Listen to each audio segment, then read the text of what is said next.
Okay guys, so welcome to the very last day of virtual instruction. It's a good day, folks. We are doing 59 to the end of Libertango today. Go ahead and check the description box for your timestamp and let's finish this. Okay, first violins. So we have a new melody here, kind of interesting. At the very last few measures we get something new. So this is going to be done all in first position, or at least you could shift up if you want, but I think first position is fine. Just make sure that like you're starting on a fourth finger here at 59. You got C natural. I think open A is fine at 60. But then in measure 64, catch that G sharp, and then in 65, I would do that A as a fourth finger just because you're holding it for more than a half note.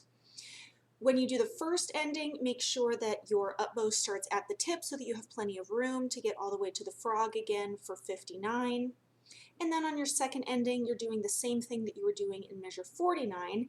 It doesn't have dots over these notes, so I guess keep it on the string and just do like a staccato. I think it's probably to fit with the dynamics, because when you did it before and it was off the string, it was mezzo piano, and now you're going mezzo forte to fortissimo. So keep those eighth notes on the string, and again, use fourth finger. Nobody wants to hear staccato repeated eighth notes at fortissimo on open E, so use fourth finger there or shift up to third if you want.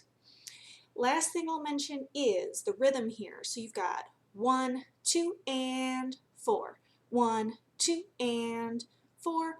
1, 2, and 4, and hold, hold, etc. And that's it. So I'm going to play 59 to the end, and I'll do both endings, setting my metronome at quarter note equals 130. 2, 3, 4.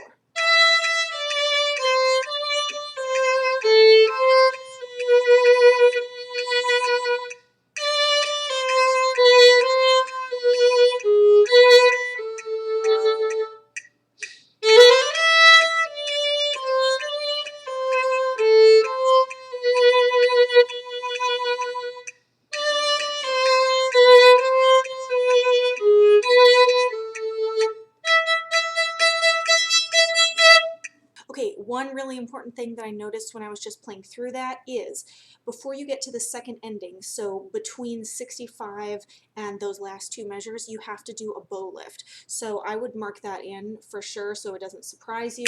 There's no rest, so you'll end up clipping that tied A, half note, eighth note situation in 65 just a little bit short so that you can do a bow lift and then get all of those eighth notes in at the end. Okay, happy practicing. You should be practicing this section as well as the entire piece, and your full recording will be due at the end of next week. Okay, have a great weekend. Okay, second violins. So 59 to the end is almost identical to what we did yesterday, so yay for that. You get a little extra practice on this tricky articulation and also the half position stuff.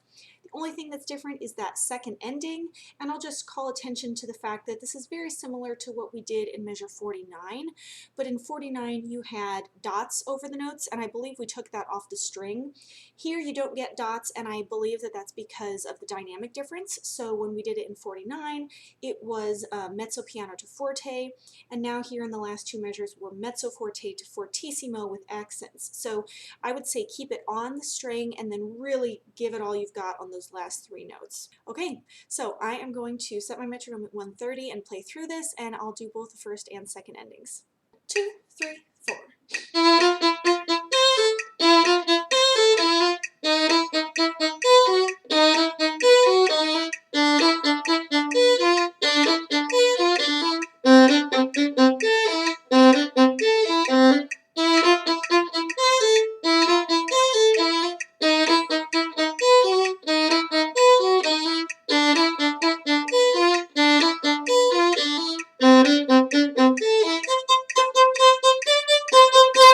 One thing I forgot to mention is when you go from measure 65 to the second ending, so the second time, it'll be a double down bow. I wouldn't recommend doing a bow lift just because I don't think you're going to have time.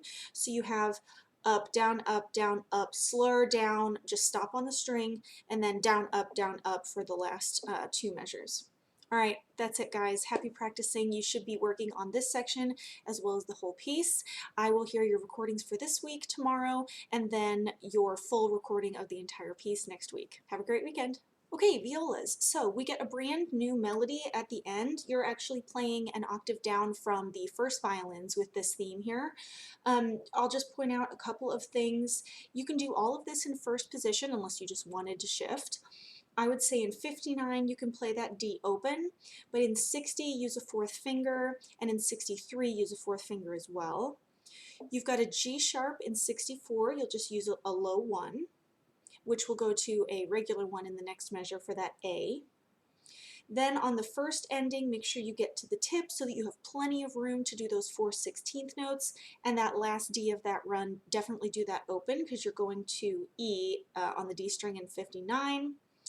Then on the repeat, when you're going from measure 65 to the second ending, you have to add a bow lift. In 65, up, down, lift, down, up, down, up. Okay, so that second ending starts down, but 65 ends down. You will have time to do a bow lift, just clip that half note a little bit short, no big deal. And on that second ending, this is very similar to what we did at measure 49, just with these repeated eighth notes and the crescendo. But at 49 you had dots, and now you don't. I suspect that this is kind of to match up with the dynamics. In 49 we were mezzo piano going to forte, and here at the end we're mezzo forte going to fortissimo. So I think in order to get that extra bump in volume, they're wanting you to keep it on the string. So just do still separated, but on the string staccato type of a situation.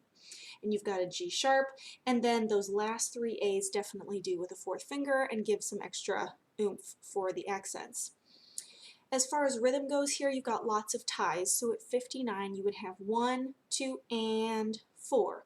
1, 2, and 4. 1, 2, and hold, and then you've got a stagger down bow there at 62. Okay, I think that covers everything. I'm going to go ahead and play through this quarter note equals 30, and I'll do both endings. 2, 3, 4.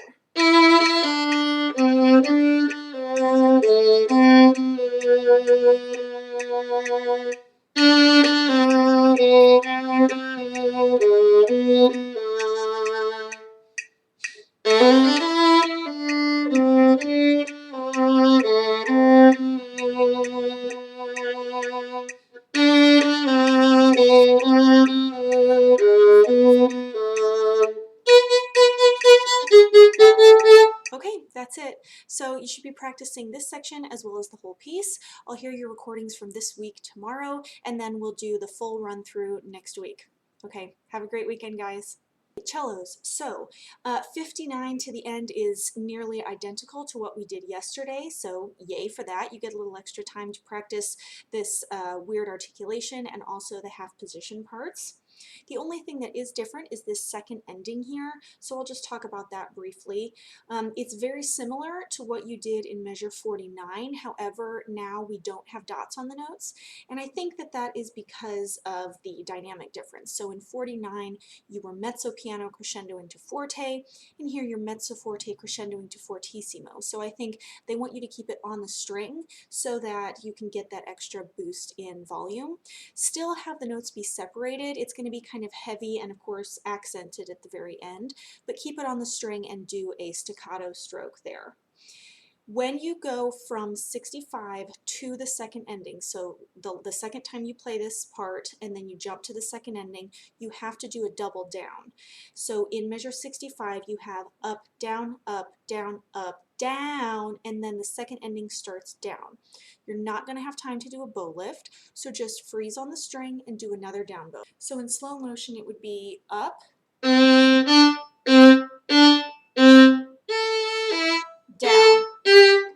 And like I said, don't try to fit a bow lift in there, there's just no point. And then in that second ending, that second to last measure, you've got a G sharp, and then you end on an A. I would recommend, so you're going along, A, G, F sharp, E, D, C, B. I would go to half position and play the G sharp with a 1, and then put your second finger on your first finger tape for those last three A's. Now you might be thinking, why can't I just go 1 to 1? And you could, but when we're doing eighth notes at quarter note equals 130, that's pretty fast, and it's just more efficient to put your second finger down, so that's what I would recommend. Okay, that's it. So I'm going to go ahead and set the metronome at 1:30 and play through this, and I will repeat and do both endings. 2, 3, 4.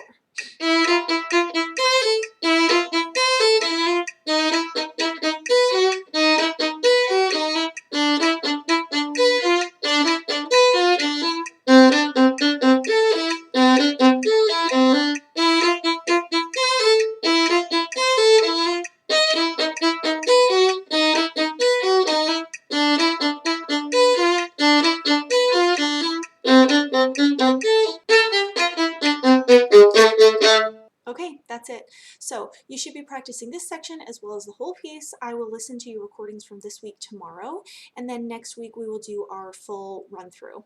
Have a great weekend, guys, and I'll see you next week.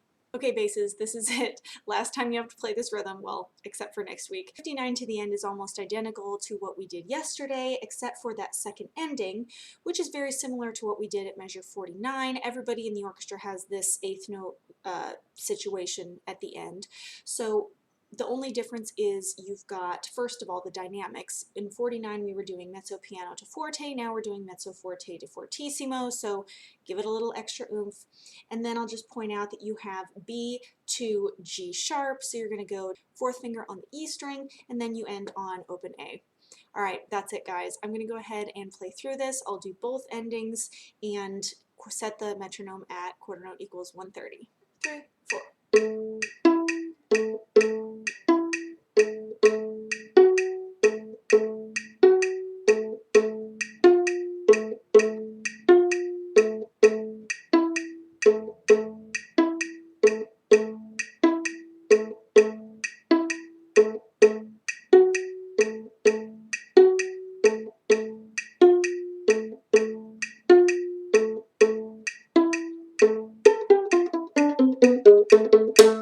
Okay, that's it.